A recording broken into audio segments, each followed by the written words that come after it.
Hey guys, welcome to a very important class. Today, we're going to talk about grammar.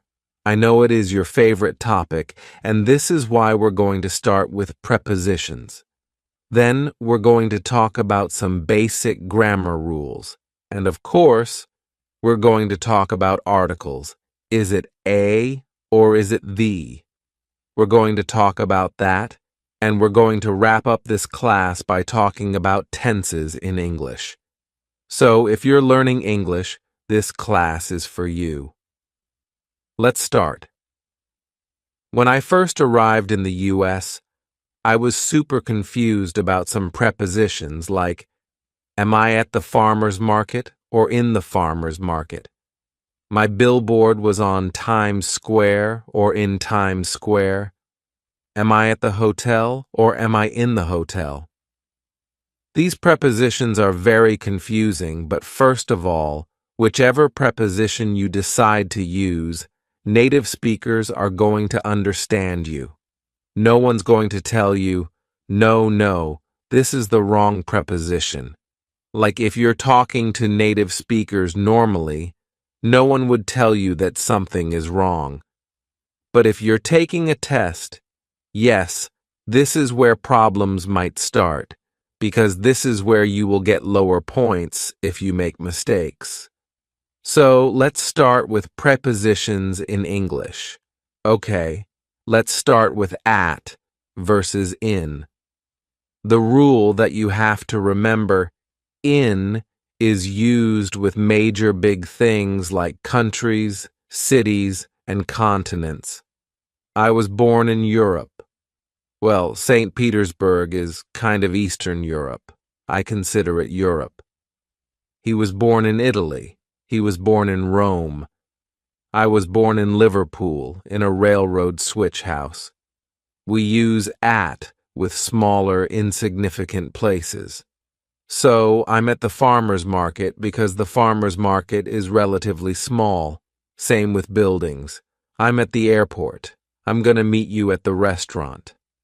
With small, insignificant things, we're using at work, at the university, at the stadium, at security guard. The next set of rules is regarding all versus all of. We use all of when we have pronouns. Pronouns are us, they, them, me, you, and those. These are all pronouns. So, we say, all of us are going to Malibu next week. All of them have completed their TOEFL test. So, whenever it's a pronoun, we have all of. All of me, however, in all other cases, we have all. All the people are forced to stay at home. All the students have to wear masks. All the children need to stay at home. All the gods, all the heavens. By the way, the next section is in versus on versus at when we're talking about time.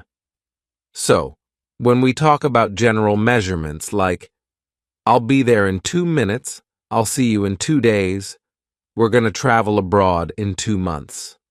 So, in is used with general measurements. I'll be there in 20 minutes. However, when we have a specific date and time, we use on and at. I will see you on Monday at 12 p.m. The classes start on September 21st. I'll go now, if I may. We'll see you on Friday. And remember that in is also used with a year. I was born in 1990. He will come back in 2025. That was in 1994.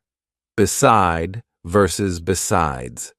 So, beside is a preposition that means nearby. We were camping beside the river. We were camping on the shore, right? We're really close to the river, and we're camping there beside the white chickens. Besides is an adverb and preposition that means in addition to. Besides, we need your support in this venture. So, this is something you would start your sentence with. Besides 2 suitcases, I'm taking 3 boxes with me. So it means, in addition to my boxes, I'm taking my suitcases. You mean, besides my marriage. Among versus between. Among is used when you have a group of objects or people, usually 3 or more. She is very popular among her classmates. She's a very popular girl, right? I can choose among all your t-shirts. You have like 30 in your closet. Oh my God, among our homes. Between is when you have 2 objects. I can't decide between going to the cinema and staying at home. Between us. On versus upon. They're actually interchangeable. You can use both, but upon is really formal and old-fashioned. Remember this. Once upon a time, there was this little girl who lived in the forest. Blah, blah. All the fairy tales will start like that. Put your book on the table. We would usually just use on in this context. To versus then. There are several words that can only be followed by to, and these words are senior, junior, prefer, prior, superior, inferior, preferable. He is senior to me in service, right? We're using to. I prefer coffee to tea. I like coffee more. He is superior to me in terms of grades, which means he's higher than me. Is Matthew superior to me? So with these, we use to. In other cases, we use than. He's better than me. She's more beautiful than me, etc. You're no better than he is. In versus into. We use in when we have a person, an animal, or an object located in a location. I was sitting in the classroom. He was in the house when the policeman came here.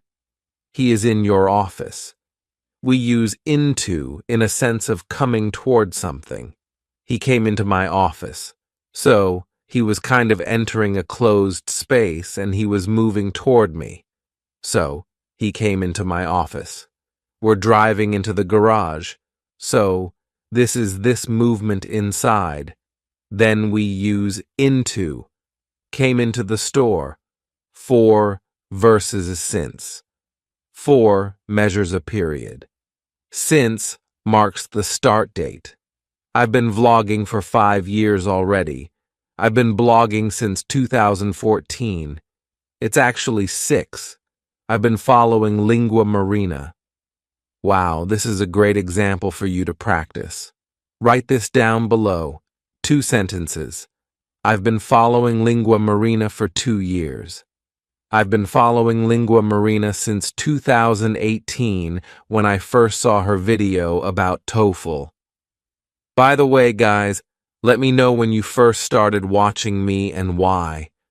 What was that video that grabbed your attention and made you subscribe and made you follow me? This would be really useful for my future videos because I would make sure I produce more content that attracts people's attention. Please comment down below, and thank you so much for doing that, and thank you so much for practicing your English down in the comments below. Agree with versus agree to. Agree with is used for agreement with a person. I agree with you. We need to practice English daily. I agree with our president that we need to support our economy. I agree with Dinesh. Read to is used for agreement to a plan, proposal, or idea. I agree to your proposal. Let's start a company together. I agree to your idea to share this video with all of my friends. You'll agree to anything. Now, let's talk about to versus for. The first thing that we're going to do, we're going to talk about when we use to. The first case when we use to is when we're talking about a destination. I am going to Germany at the end of April. I'm going to Munich, by the way. Or there's another example. We are going to a restaurant tonight. To a restaurant because this is a direction. I'm not going to back out of that. I want to go to Spain. Second case, if we're talking about time, and if we're talking in British English, what they love to say is, it's 1:45, which means 1:45. Like Americans? Well, I've never heard Americans say 1:45 or 1:20. And when I first heard it in Great Britain, I was a little confused, but they say that a lot. It's 1:45. Americans would say it's 1:45 because a quarter is 15 minutes. There is a second case of using to with time. For example, the restaurant is open from Monday to Friday. So we can kind of replace to with until. And this is another way to use it. So, for example, the address is open until 5 p.m. or the restaurant is open from 9 a.m. to 5 p.m. And this is when we use to. But I do Monday, Wednesday, Friday from 7 to 9. When we compare something, I prefer traveling to sitting at home. I prefer sleeping to working. I prefer watching Marina's videos to sitting by myself. I prefer metaphysics to theology. The next type of use is when we're talking about a receiver of an action. I gave my book to my follower. I sent a letter to my friend. I wrote an email to my colleague. Can you give it to me? And last but not least, when you want to express a reason for your action, I came here to see you. I did it to make more money. I've started learning English to get a job promotion. So, we're explaining why we've started doing something, and this is when we use to. I came to see you. Let's move on to talking about for. You see what I've just used? Let's move on to talking, because what it is, this is our direction. We're moving to the next section of our class. We're talking about for now. When we talk about benefits, we use for. So, for example, you're doing something for your health or for the benefit of being a parent. I bought a gift for my friend. I stopped eating gluten for the benefit of my health. Am I even getting for my health? For also indicates periods of time. I've been living in the U.S. for 4 years. I've been learning English for several months now. I've been watching Bookish English Channel for over 2 years, and I love her content. She's amazing. She's the best influencer out there. Oh, you are being modest. Also, when we talk about schedules, we use for. I made an appointment with my doctor for March 13th. March 13th is my birthday. I'd rather reschedule it for March 14th. Your flight is scheduled for May 31st. Again, we're talking about schedule. A hearing is scheduled for today. We also use for to express a reason. He was fired from his job for being constantly late. He has been late so many times, and he's been fired for that. Or she's been promoted for her good English because her English reached a certain level and she qualified for a promotion. We also use for to express the purpose of something. Marina creates videos for improving your English. You watch my videos for improving your language. I travel a lot for work. There are also cases when to and for can both be used. Let's talk about some examples so I can illustrate this better. Let's compare 2 examples. He's studying English for work. He is studying English to be able to talk to his American friends. So what we'll notice here is that we use for with a noun. He learns English for fun. He learns English for work. He learns English for his master's degree. But when we have a verb, we say to. He learns English to talk to his friends in the U.S. He learns English to get a job promotion. He learns English to study abroad. See the difference? Now let's move on to another example when both to and for can be used.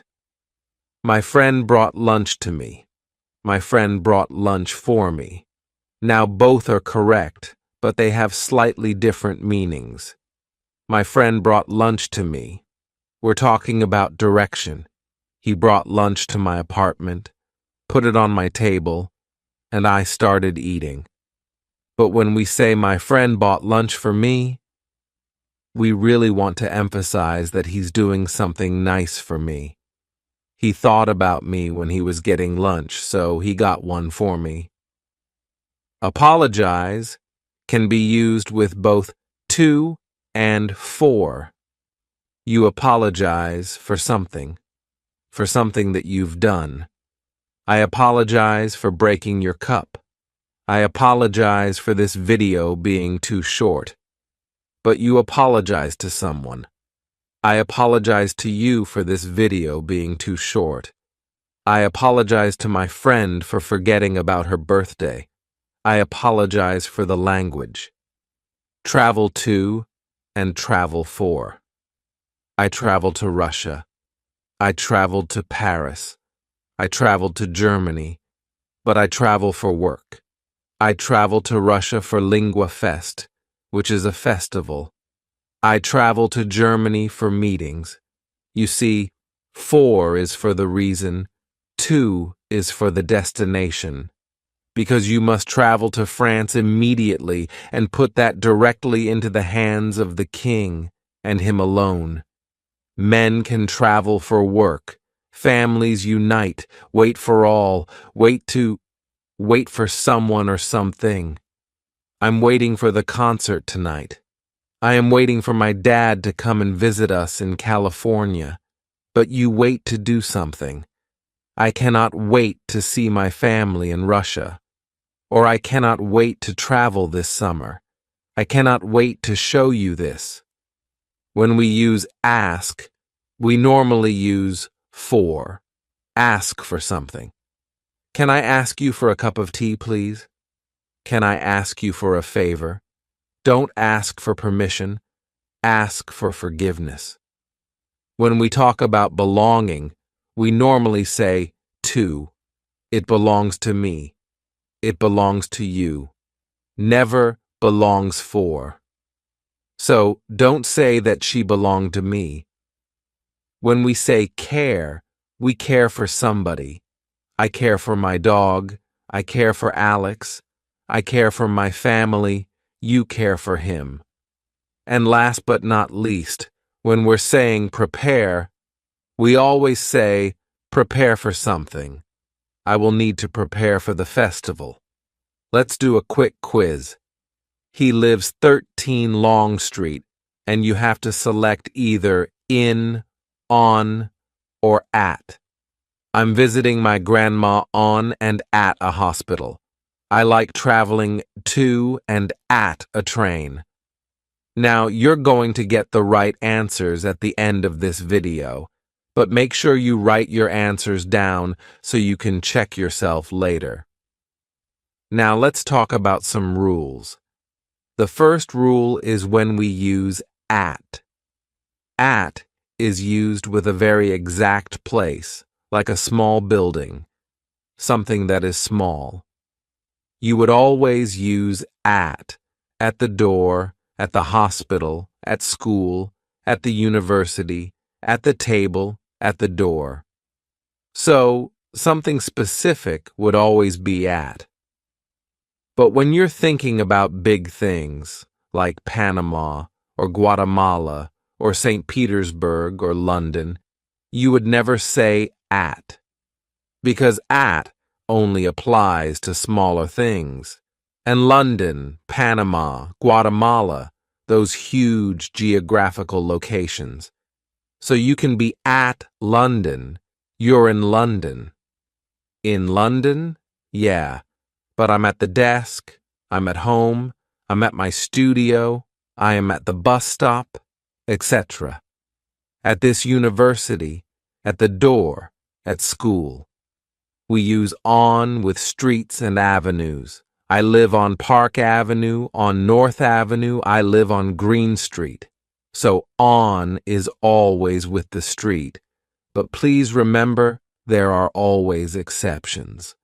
Like if you're talking about a university and you're talking about campus, you say, I live on campus. On campus is the location where you have your dorms, your classes, your restaurants, cafeterias, etc. So, on campus would be an exception. But normally, on is only used with streets. Now, when we're talking about the street, there's another thing to remember. When we have a number, then we use at. I live at 13 Green Street at 45 Dunstan Street. But when we don't have a number, like if I'm asking, where are you right now? And you're answering, I'm on Market Street.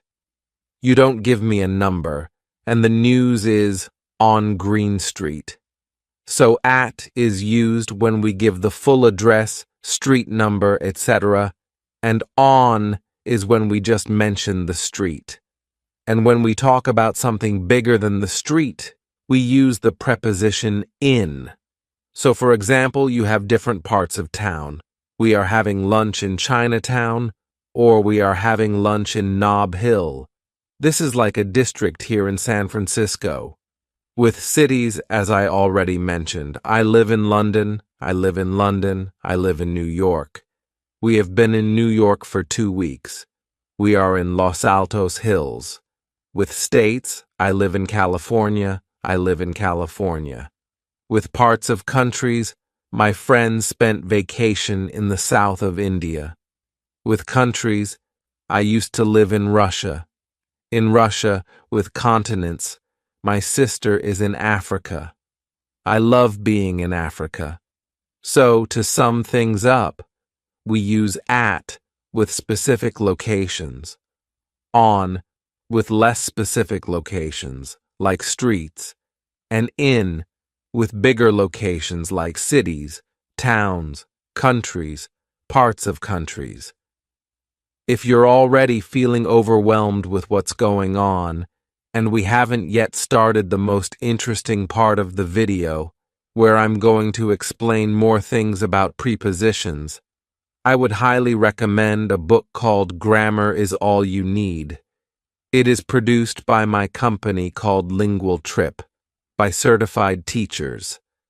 This is a handbook that covers all the necessary topics in English grammar. And it has a chapter on prepositions. It has a chapter on tenses, a chapter on grammar rules. And it's not just rules. We all get bored by those boring textbooks. In this book, just like in all of my videos, we try to come up with different life hacks so you could understand everything better. And also, it's not just you reading the material. We have included a lot of exercises so you could practice things. Because with grammar, it's like if you just watch this video and you switch it off and you don't practice, it just goes away. Like, well, there is something in the back of your mind, but it really goes away. And because you're watching this video, first of all, you're getting 66% off of this workbook.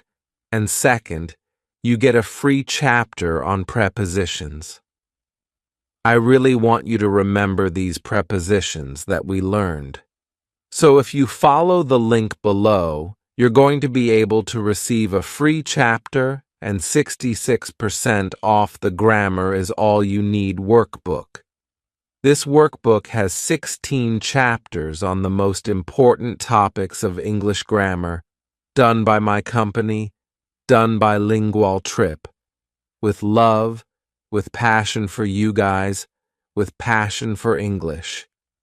Again, The link is in the description below, 66% off, and a free chapter on English prepositions, something that we cover in this video, so you can practice. You can print it out, put it on your desk, and never ever forget what's the right way to use prepositions in English. The link is below. Now, let's move a little further with our prepositions.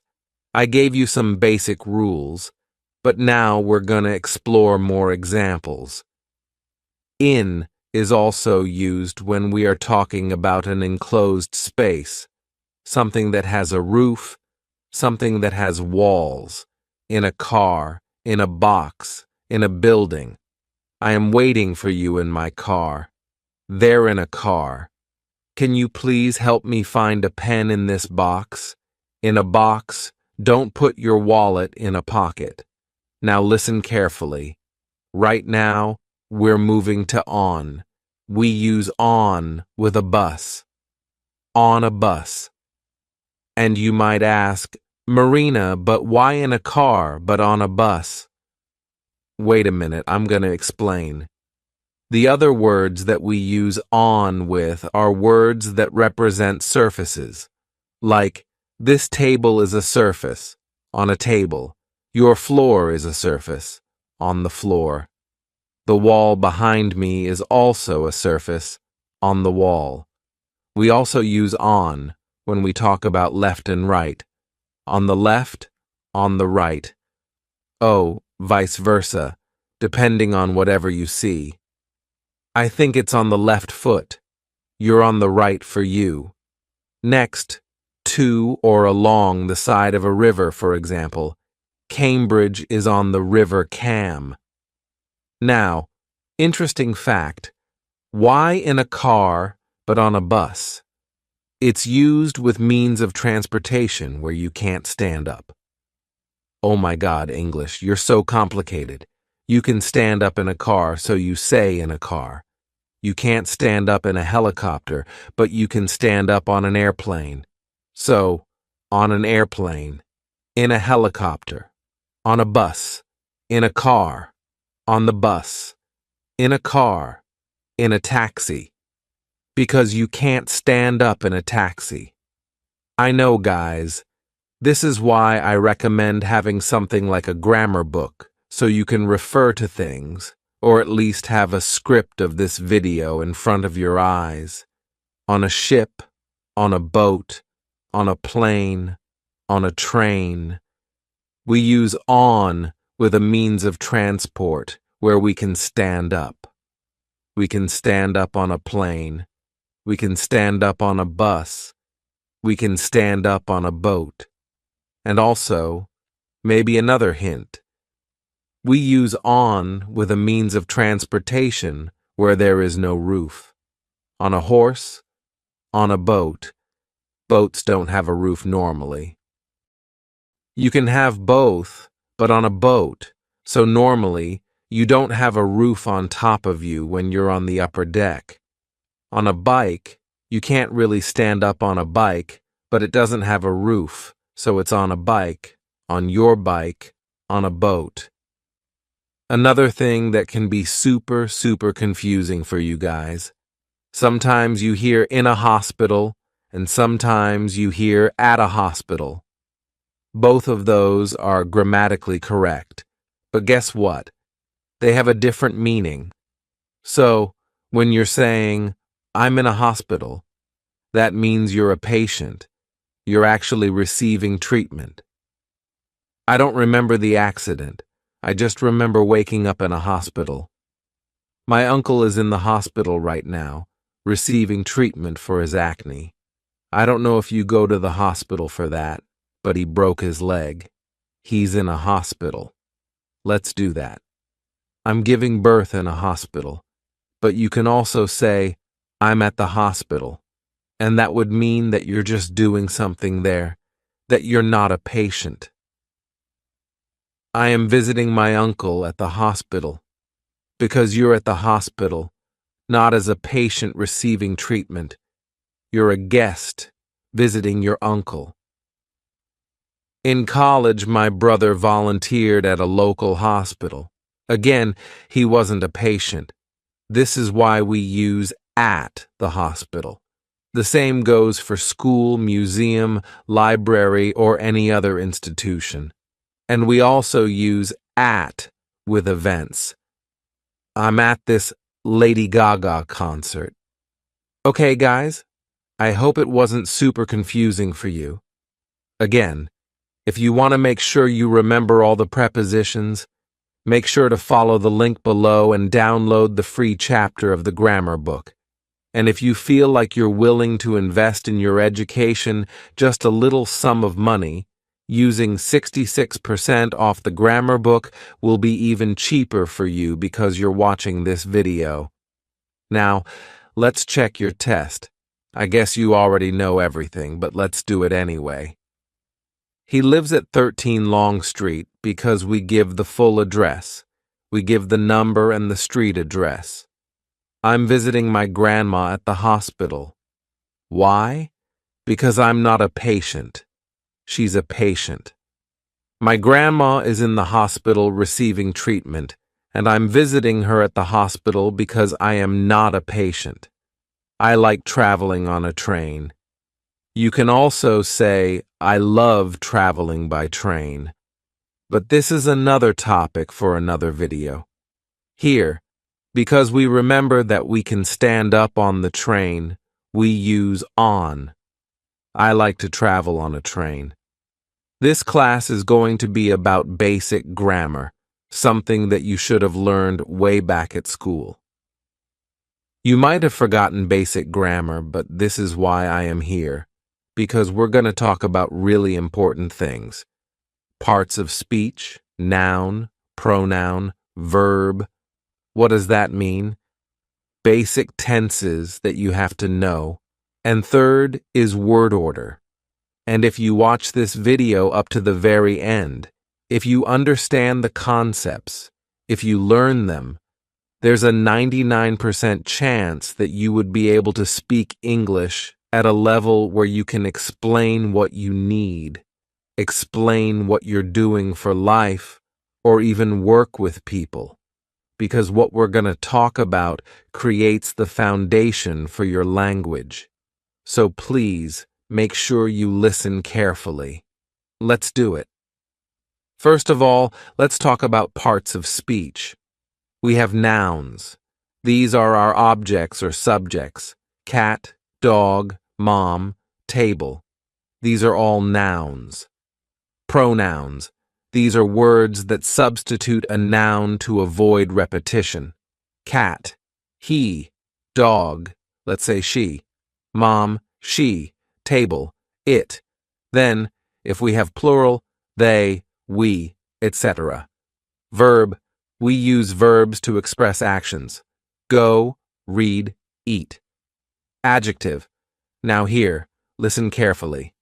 Adjectives are used to describe nouns, because we're going to talk about adverbs later, and those are used to describe actions or adjectives. This is where it gets a bit complicated. But I really want you to understand the difference between adjectives and adverbs because sometimes you use them in the wrong way. I use them in the wrong way sometimes, but we want to be grammatically correct. So an adjective is used to describe nouns or pronouns, right? We use adjectives to answer questions like, which one? What kind of? How many? How much? And the examples are old, new, beautiful, smart, etc. Adverbs describe actions, right? Adverbs answer questions like when, where, how, and very often adverbs end with lie, like fully, slowly, but not always. Fast is also an adverb. Finally, now fast can be both an adjective and an adverb. If we look at a couple of examples, he is fast. We use fast to describe a pronoun, then it's an adjective. But if we say, he runs really fast, we're actually describing a verb, and in this case, it's an adverb. Just so you know. Then we have our prepositions. We place a preposition before a noun to modify the phrase about, above, across, on, etc. Conjunctions. This is a joining word that we use to connect sentences or different parts of one sentence. But, and however, after, although, etc. And the last but not least, articles, a and the. I know that you mix them up. If you do mix them up, I have a video explaining how not to mix them up. A or an and the.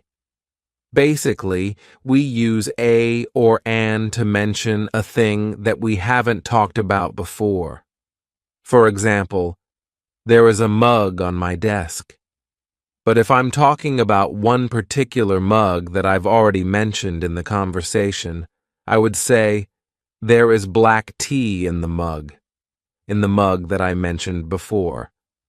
A lot of people are telling me, Marina, I want this one resource where I can go and answer all of my questions regarding English grammar. Or, Marina, can you recommend a book that I can have on my desk? And whenever I have a question, whenever I have an idea, oh my God, I want to learn this, I go to this spot. My team and we're going to talk about 3 tenses: present, past, and future. Some people would argue these 3 tenses are enough to speak English. They are kind of enough, but of course, native speakers use all the tenses. That doesn't mean they understand the construction, because they learn everything as kids. But I'm going to explain the basic structure to you, because you know we're not native speakers and we don't have this advantage. Now, present simple tense is used to describe habits. For example, I drink coffee every morning. Schedules. The train leaves at 5 p.m. And general truths, ice is cold. One thing to remember is that in English there should always be a noun or a pronoun in a sentence, and there always should be a verb. So, for example, if we say, I drink coffee every morning, then the action is drink. Sometimes we don't have actions. Sometimes we just describe something, and in this case, ice is cold. The verb is. We use past tense to describe something that happened in the past.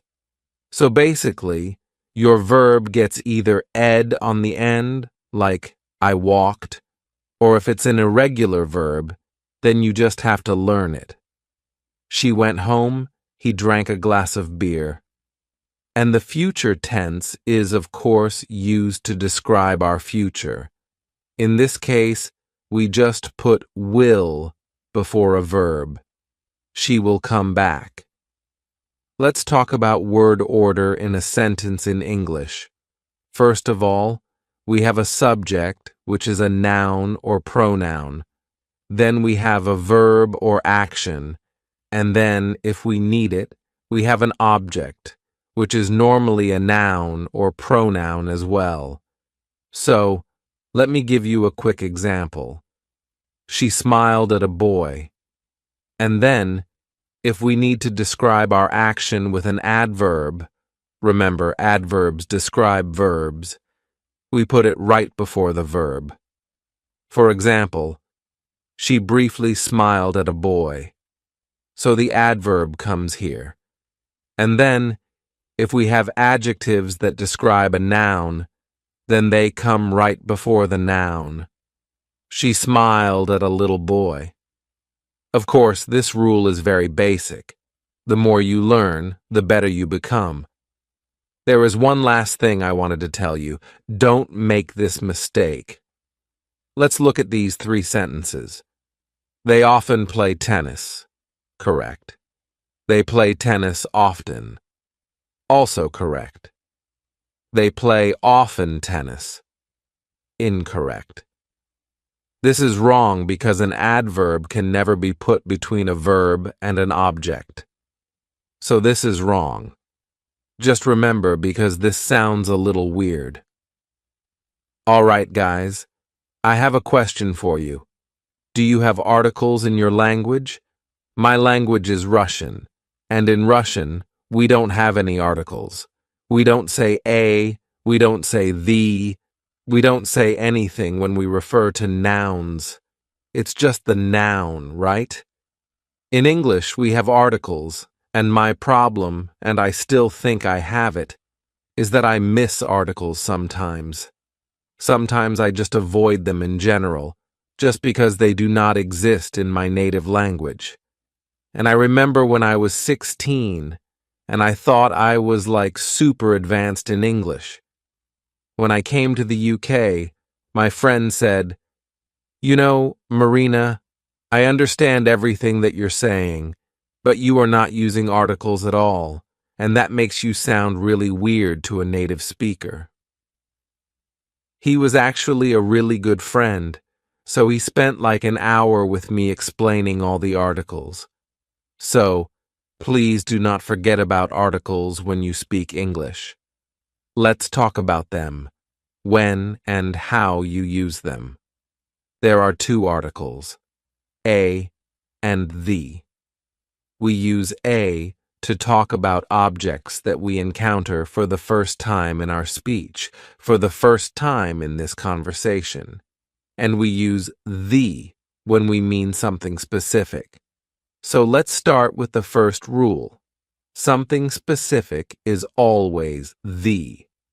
For example, Marina, where did you get the dress that you wore yesterday? This is a very specific dress. I only have one dress, and I'm pretty sure she means the dress that I was wearing yesterday, and that was the specific white dress, whatever. So, this is a very specific thing. But if I'm asking somebody, "Can you get me a dress when you go shopping?" I'm not asking for a particular dress. I just need a dress, and whatever dress you can find that suits me, just get it. So could you get me a dress when you go shopping? See the differences? In the first example, with the specific dress I wore yesterday, I meant that dress that I wore yesterday. When I'm asking to buy a random dress, this is a dress. Another thing to remember, we only use a when we talk about single objects. We cannot say a dresses. This is wrong, don't do that. But if a word starts with a vowel, a, e, o, u, we replace a with an. For example, an apple, an eggplant, an elephant. Another general rule. When you talk about something for the first time, you say a. When you mention it in your conversation for the second time, you use the. For example, yesterday. I went to a party. I mentioned it for the first time, but in the second sentence I would say, the party was amazing, because I've already stated that I will be talking about a specific party. And in the second sentence, I'm referring to that specific party, so it's the body now, okay? Or another example. Yesterday, I bought an apple, just a random apple. That apple turned out to be rotten, so I'm taking it back to the store today. Okay, so first, I'm not mentioning a particular apple. I just bought an apple. It doesn't matter which apple. It doesn't matter if it's big. It doesn't matter if it's small. Just an apple. But then, when I'm talking that it's rotten, I already mean that apple that's in my fridge, so the apple. Okay, however, if we're talking about an object that is one of a kind, we always use the moon, the sun, the Black Sea, the Simpsons. So, we know that there is only one of those. That's why we always say the moon. We know that there is one sun, so we say the sun. Again, we only know that there's just one family when we're talking about The Simpsons, right? This is the movie, so whatever. It's something one of a kind. It's the uncountable nouns. What are uncountable nouns? Porridge, oatmeal, milk, whatever you cannot count. Because when we're talking about porridge, you cannot really count all the seeds that are there. And when we're talking about milk, you cannot really count the cells. Yes, you can measure volume, but that's different. We're talking about counting. So, uncountable nouns means you cannot count them, right? So, with uncountable nouns, we don't use any articles. It's always, I like oatmeal. Can you get me some oatmeal? Can you make some porridge for breakfast? Use some. Can I have some milk? I drink milk for breakfast. The only way you would be able to count milk is by adding glasses. So, can you give me a glass of milk? And then you have a, okay? But this a refers to glass, not to milk. And the second scenario when we don't use an article is when we have plural countable nouns, bicycles, computers, cameras, bloggers. So whenever these words appear in a sentence, we do not use any articles. For example, I have 3 computers at home. I like watching bloggers. I love bicycles. But why are articles so confusing? Because there are always exceptions. For example, there is a store in your house, and they sell specific milk, and you want to highlight that you like the milk from that store because it's one of a kind. You really mean that milk, and you cannot get it anywhere else. Then you can say, "Oh my God, I love the milk from that store," because you're being specific. And again, I just mentioned that with milk we don't use any article, but we don't use the or a when we don't mention specific milk. We just mention milk as food, but if we mean some kind of milk that's only sold in a store that's 1 block away or in your house, you would say the. Same applies to countable nouns in plural forms. If that shop also sells apples that you love, you can say, "Oh, I love the apples from that store. They are the best in the world." And people will realize that you mean specific apples that are only sold there, and they're one of a kind. Okay, please remember that, and feel free, whenever you're watching this video. If it's confusing, feel free to stop. Feel free to open your exercise book, rewind the video, and write everything down again because I know it's super confusing. And I know even super advanced students make mistakes with articles. So, this topic is very important. It's crucial, but I'm here to help. There's a quite similar rule for abstract nouns. When you're talking about something in general, you don't need an article. For example, information on the internet is very useful. So, information is this abstract noun. You don't mean any specific information, you just mean the information that's available to everyone on the internet is very useful. But again, just to compare, when you use particular information that you receive, the information that I've read on Wikipedia regarding YouTube is super useful. Then you need to insert the definite article, the, because you mean some specific information. But when you're talking about information in general, you don't use articles at all. Okay, never use articles with proper nouns. Tuesday, Monday, New York. You can distinguish those proper nouns by the capital letter that they start with. New York is with capital letters, Washington, D.C., Russia, London, Tuesday, Monday, Wednesday, February, March. All of those nouns do not require an article. Okay, never use articles with the names of countries. Dmitri makes this mistake all the time, and I keep correcting him. Russia, France, Monaco, all of those countries do not require an article. But, of course, there are exceptions to this rule.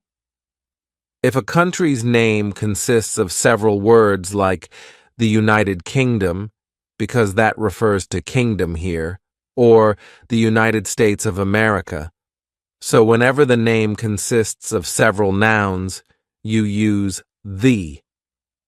Also, no articles when you speak about languages. And remember, at the beginning of this video, I asked you to write a comment below about what language you speak and if you have articles in that language. So you can say, I speak French, and there is no article. I speak Russian, and there are no articles in Russian. So we don't have any article before the name of the language. And the last but not least, when you're talking about meals, don't use articles. I've already had lunch today. I've already had breakfast. Let's head out to dinner.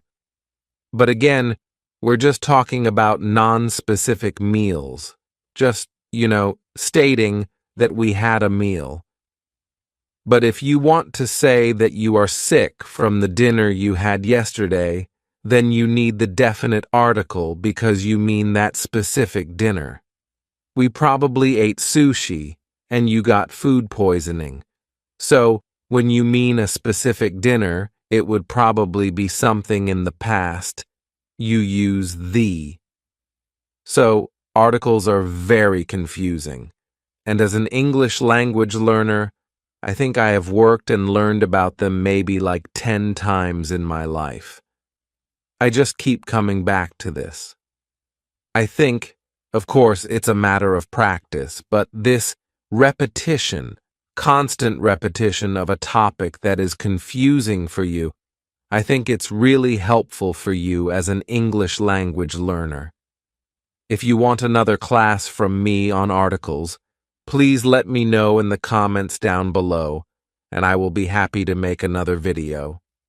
And now, let's move on to another topic that is kind of endless in English, and the topic is tenses. Today, I'm going to teach you which terms to use when you see certain words in the sentence. We call them marker words. So sometimes you see them, and you're like, oh, when people use this word, they would typically use this particular tense, and I'm going to teach you those words. So if you're interested, continue watching. Before I start, quick disclaimer. English evolves all the time. Yes, there are grammar rules, and for some tenses, especially like present perfect, if a test taker creates a sentence for you, puts one of those marker words in that sentence, there's like a 99% chance they want you to use present perfect because they want to know whether you've learned those words by heart. But when you talk to a native speaker, when you're in this relaxed environment, people use these words with other tenses as well. So there is no like 100% guarantee. If you see one of the words that I've mentioned, they use it with that particular tense. But if it's a test, I would say it's like a 90% plus guarantee that you should use this particular tense. But I would always look at the context. Okay? So, you see the word, and then you look at the context. We'll explain when we use certain tenses. So, always pay attention to the context. Let's start with the simplest tense ever, present simple. Present simple is a tense that is used for regular actions, something that happens to you every day, every night, every month, something that you do regularly, and also for some things that are pre-scheduled, like the airplane arrives at 5 p.m. The marker words for this tense usually include every day, every week. So whenever you see every, that's probably present simple. Often, seldom, or the synonym for it is really, and really is more American. For actions that don't happen too often, always, never, sometimes, as a rule, hardly ever. Hardly ever is like very, very rarely. Hardly ever do I get 12 hours of sleep per night. Today on Sunday, from time to time, I go to the swimming pool. From time to time. We have right now because that's present perfect. For past simple, think of it as telling a story about something that happened to you last year in 1994. So you're just describing a series of actions or just one action or something that you were doing back then. So just think of it this way. You are describing something that happened to you, something you did a year ago, 2 years ago, etc. Yesterday, the day before yesterday, last week, month, year, etc. Whenever you see last, that's really past simple. A goal is also a great marker word, so whenever you see a goal, again, 90% plus, it's going to be past simple. A week ago, a month ago, a year ago, the other day, which means on one of the days that have passed. In 1994 or any year in the past, once upon a time, there lived an elephant in Africa. When? And you would insert something in the past, like at 3 o'clock yesterday or at 3 o'clock the day before yesterday. That day, by the way, guys, if you want these words written down, something that you can print out, something that you can have in front of you on your desk, we have created a memo for you where we have all of those marker words. You also have a test, which is divided by certain levels of English, so you can check where you're at right now with your tenses. There is also a table that describes how to build different tenses, and there's also a table with irregular verbs.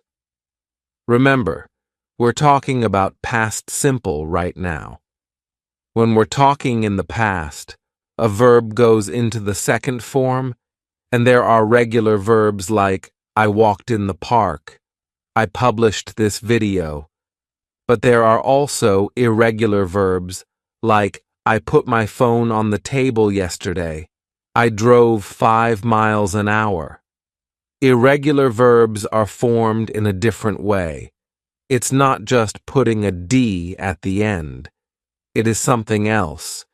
And we have created a table for you with these verbs and also how to learn them easily. There is a small fee to download this table. It's a $1 fee just to support our designers and us. So it's me and Vanya who created this table, and also my team. The link is below. You're going to have it all in front of you. You can have all the words, so you can just print them out, hang them in front of you, and always have them in front of your eyes. So whenever you have questions, you can just refer to that memo. By the way, in this video, I'm going to talk about all the 12 tenses.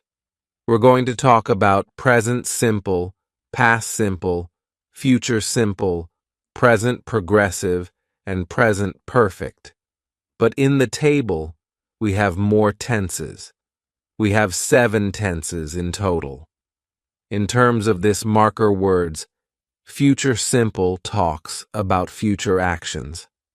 And something for you to remember, Future simple is when you're not 100% sure about something.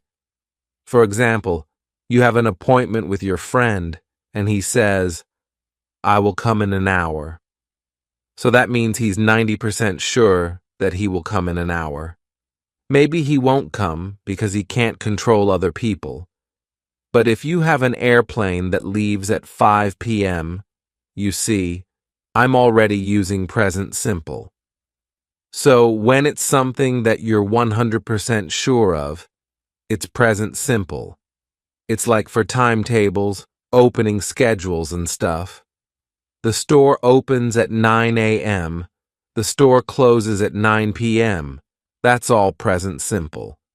But when we're talking about actions we're not sure about, like 90%, well, we are sure 90%, but we're still kind of guessing.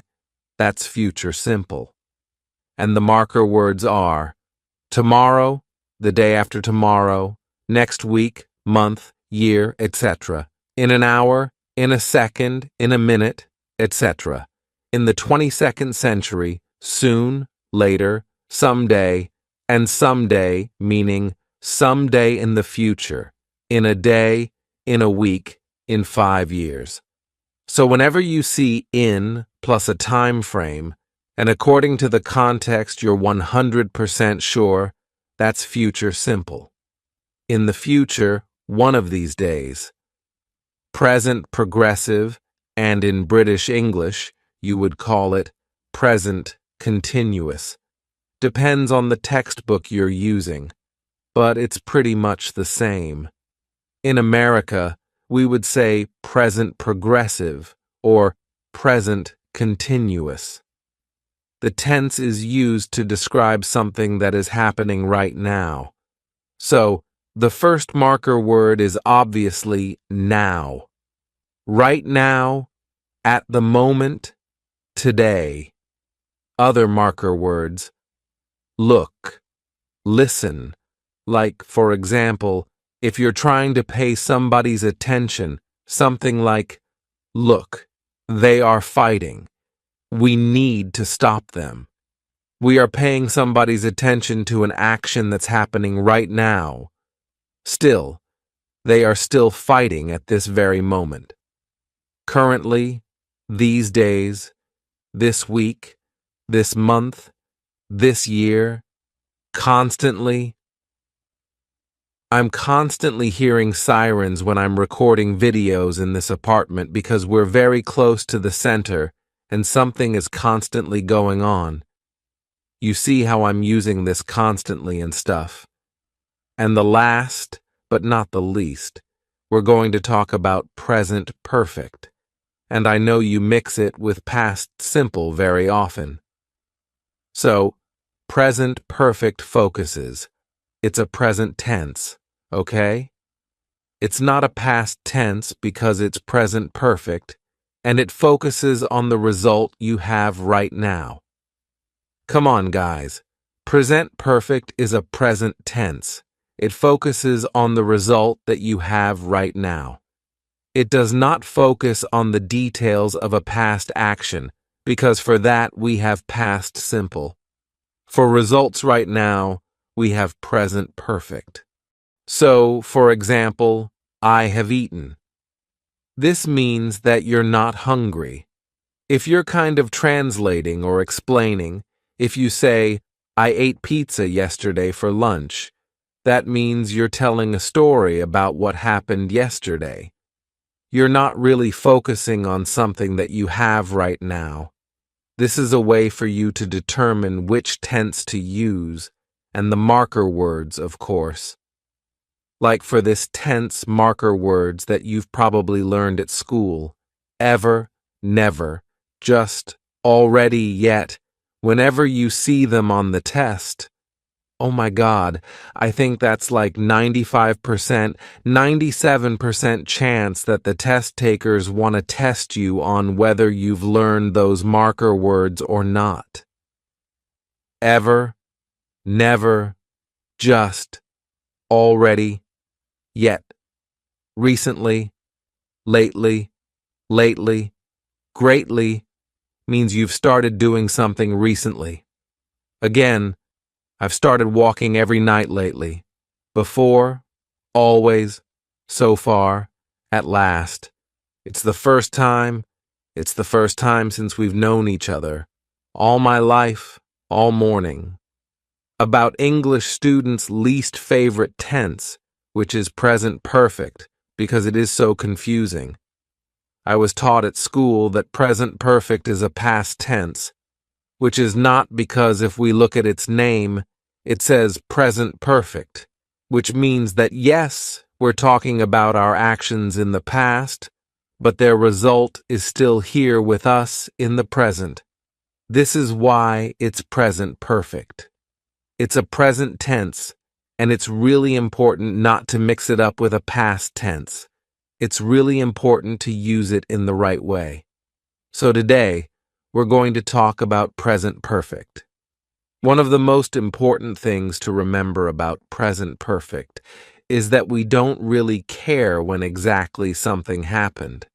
For example, I say, I've lost my keys. I don't really care if I lost them yesterday. I don't really care if I lost them a week ago. I care about the result. I've lost my keys and I can't get into my house. This is the result. And so it doesn't matter when exactly the action happened. It matters that the result is still here. It's my present. I can't get into my house. The way we form this tense is that we use either have or has. I have, you have. They have, we have. It, she, he has. After that, we use our verb in the third form. And here, please pay attention. We have regular verbs where the third form is the same as the second and is easily formed by adding ed. For example, play, played, stop, stopped. And we have irregular verbs that you have to learn. Run, ran, run, bring, brought, brought, rise, rose, risen. So, we use the third form, and please remember that some regular verbs actually change the way they're written. For example, say, said, said. We get rid of the Y in the second and third form and add IED, study, studied, studied. So, just pay attention to the spelling of those words. So we have has or have. We have a verb in the third form, and if it's a regular verb, we add ed. If it's an irregular verb, we just learn the third form. Very often, we have a word that tells us that we have to use present perfect, ever, never, since, already, yet. Remember what I told you. We don't really care about the exact timing of an action.